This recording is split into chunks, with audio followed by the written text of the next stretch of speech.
शत्रु को मित्र कैसे बनाएं? एक राजा था।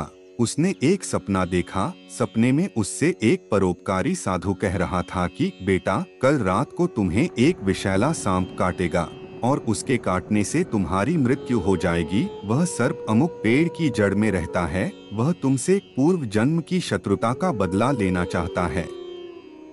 सुबह हुई, राजा सोकर उठा और सपने की बात सोचने लगा कि अपनी आत्मरक्षा के लिए क्या उपाय करना चाहिए। इसे लेकर विचार करने लगा। सोचते सोचते राजा इस निर्णय पर पहुंचा कि मधुर व्यवहार से बढ़कर शत्रु को जीतने वाला और कोई हथियार इस पृथ्वी पर नहीं है। उसने सर्प के साथ मधुर व्यवहार करके उसका मन बदल देने का निश्चय किया।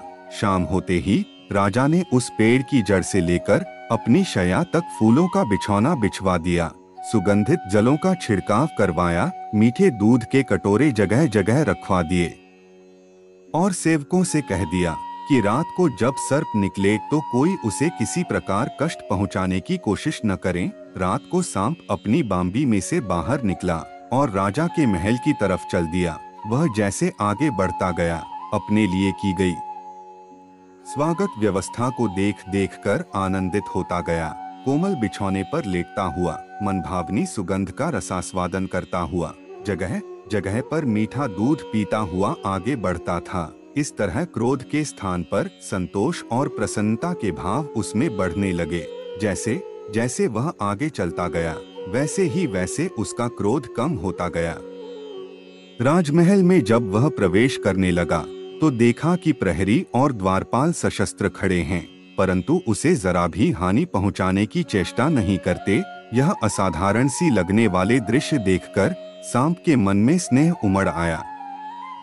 सद्व्यवहार, नम्रता, मधुरता के जादू ने उसे मंत्रमुग्ध कर लिया था। कहाँ वह राजा को काटने चला था, परंतु अब उसके लिए अपना कार्य असंभव हो गया।